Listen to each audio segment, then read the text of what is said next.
I'm a film director, but my background is in music composition. I don't have a degree in film, actually. And General Luna is like my ninth movie. And in most of my movies, in most of the interviews, actually, I'm often asked two questions. The first question is, was it easy for me to transition from music into film? Okay. Palagi ko sagot sa kanila, actually madali lang kasi music and film are very similar art forms because they're both time-based. Meaning you start at 0 second and end at a certain point in time to contain the artwork and express it. And I'd like to take this opportunity here in TEDx to actually expound on that a bit. So medyo film and music lesson to ng konti. Okay? The second question I'm often asked is it difficult to do all those 5 tasks by myself, which is editing, writing, scoring, sound design, and directing also? And I tell them that it's not so much difficult as it is tedious. But because I have an organizing principle, I am able to manage those tasks by myself. And by organizing principle, I mean that I can take certain elements from music and from my training in music and use it in film language. So much so that when I'm making a movie in my head, I'm actually composing music. Okay? So my background is in music composition, and for the longest time, my teachers have been telling me, have been using this word color in music. Okay? And for the longest time, I couldn't understand what they meant. I mean, syempre, pwede ko namang itanong na lang sa kanila, pero hindi ko tinanong. Ewan ko kung bakit. Siguro nahiya lang ako that time. Pero color is a very visual aspect, and I couldn't understand why they're using it in a very auditory element, which is music. Okay. Now, one day I was reading a book on painting, and I came upon this diagram of a color wheel. If you're working in Photoshop, I'm sure you're very familiar with the color wheel. And then for some reason, it just clicked. It was a sudden insight. I couldn't explain it, but I just suddenly understood that my teachers were actually talking in metaphors. Okay? So what they meant when they said color was actually timbre. Now, timbre, in a very, very simplified explanation, it's the quality of a sound that makes it unique. Okay. So, for example, the timbre of a vibraphone, the color of a vibraphone, is very different from the color of a flute that's playing the same notes.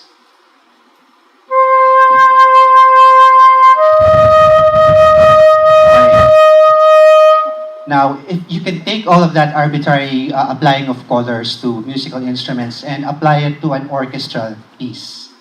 And if you do that, you can come up with what's called as a graphical score. The text is a bit garbled here now. Pero it's a graphical score, and I found this off YouTube from a user named Musanim.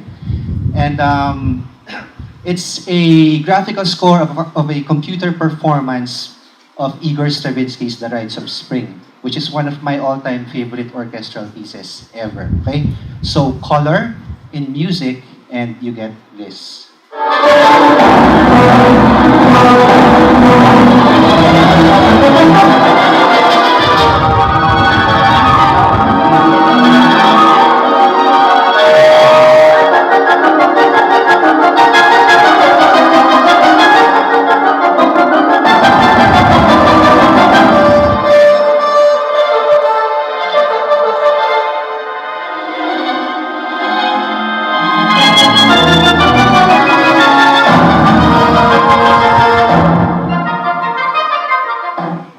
Parang may nagpasabog ng Skittles. No? Ganun lang siya. So, ganun siya. But I suddenly understood that my teachers were just talking in metaphors when they meant color. No? So how does that apply in film? I came upon this quote by Stanley Kubrick that said, Stanley Kubrick is a filmmaker, and he said that a film is or should be more like music than like fiction. It should be a progression of moods and feelings. The theme, what's behind the emotion, the meaning, all of that comes later.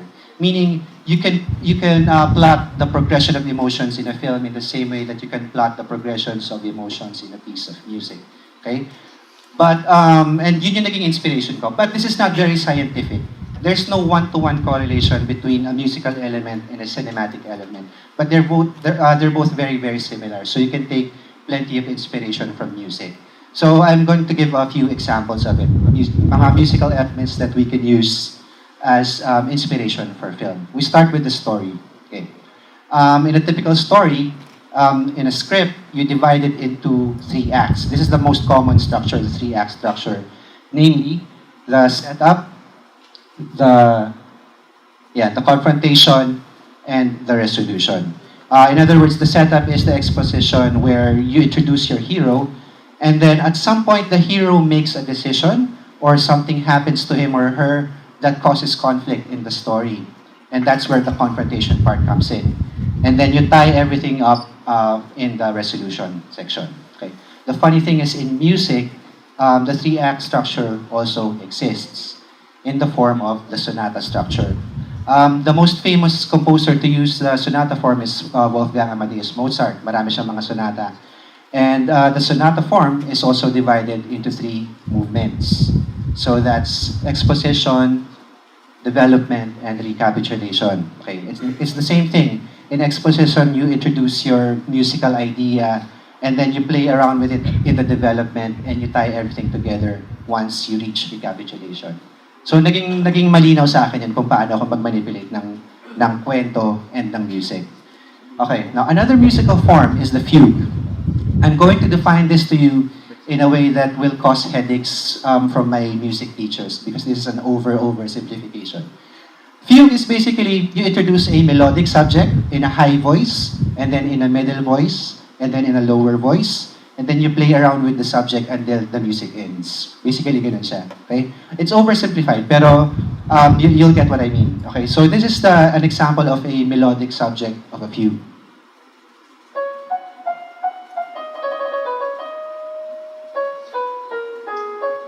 Okay, that's on the high voice. And then in the middle voice,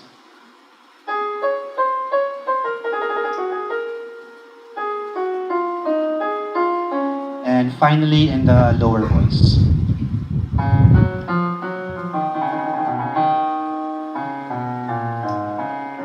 Okay, you put everything together, you get this.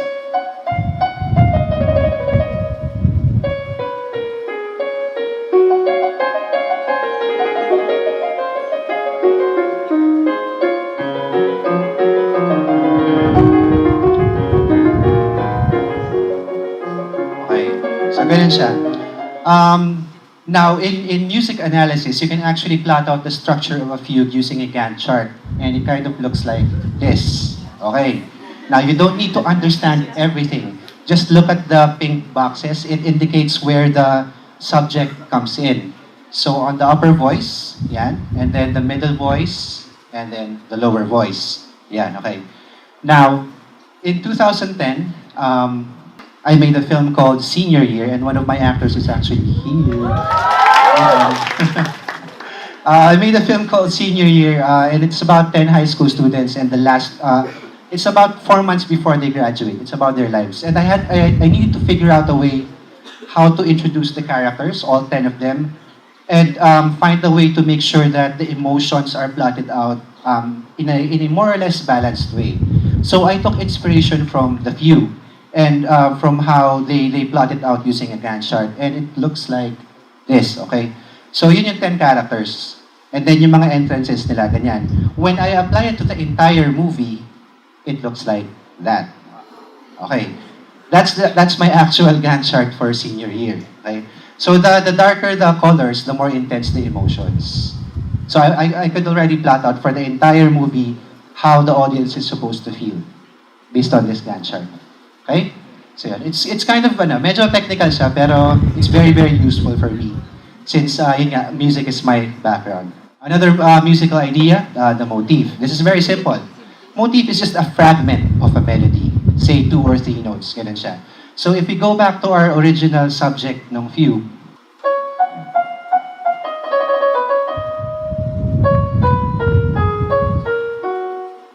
okay, and you take just the first 3 notes, yun yung motif. Yung motif, you use that as a recurring pattern in your piece of music. Okay? So if we go back to the fugue that we listened to before, there's actually a segment there that makes use of the motif. See those 3 notes?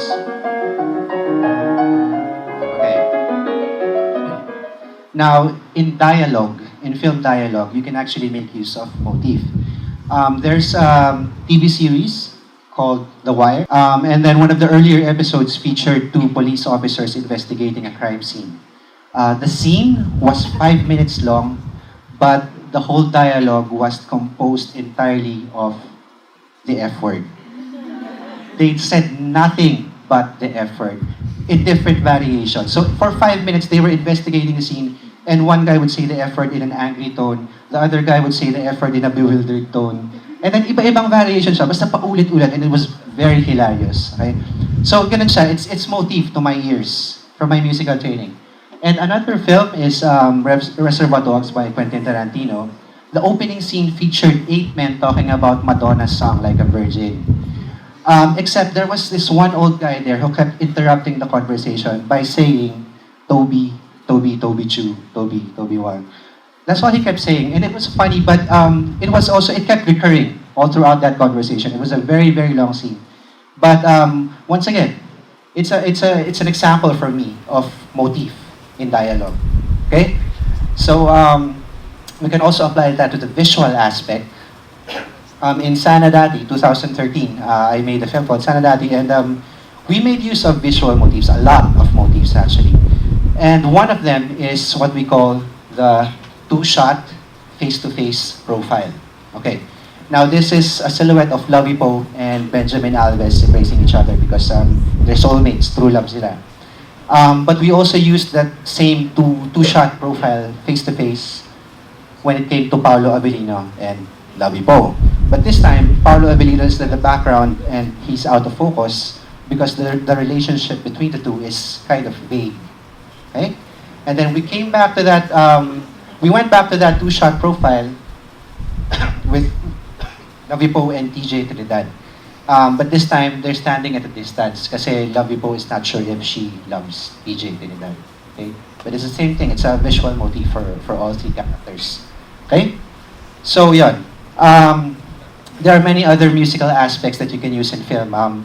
If you're familiar with melodic counterpoint, you can actually use that as inspiration for blocking your actors. No? But we're going to skip to the most obvious part, which is editing. Now, one last music lesson for all of you. In a typical pop song, usually there are 4 beats to a typical pop song. Okay?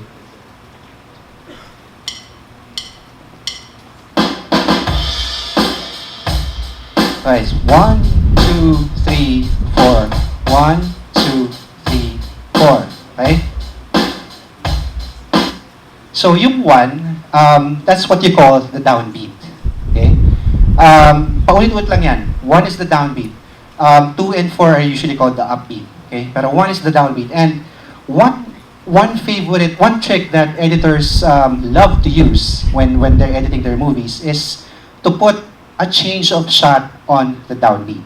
Meaning, if you have an entire musical track, you lay it down over a series of shots, you will find editors putting the change of shot, the most significant change of shot, usually on the downbeat. I do this all the time in my work, and I can't really explain it, but for some reason, whenever you put the change of shot on the downbeat, it creates a better emotional impact for everyone. Maybe it's because of the synchronicity of visual and sound, maybe. So I'm going to show you a scene from one of my favorite movies, Almost Famous. In this scene, Kate Hudson's character realizes that she has feelings for a certain boy. And once the emotions start kicking in, you will realize that most of the cuts, the changes in the shot, happen on the downbeat of the music. And to the point that the last gesture that one of the actors makes is, babangga siya sa window. Yung kamay niya gagawin siya sa window. Sakto, sa pagtama niya dun sa window, 1 ng music. Okay? So, mapakita ko sa inyo.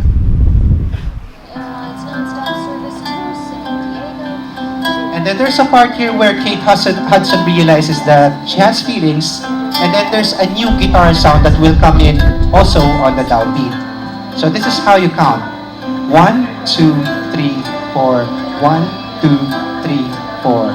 1, 2, 3, 4. And the guitar comes in here. 1. Okay, there's a guitar there, okay? Okay.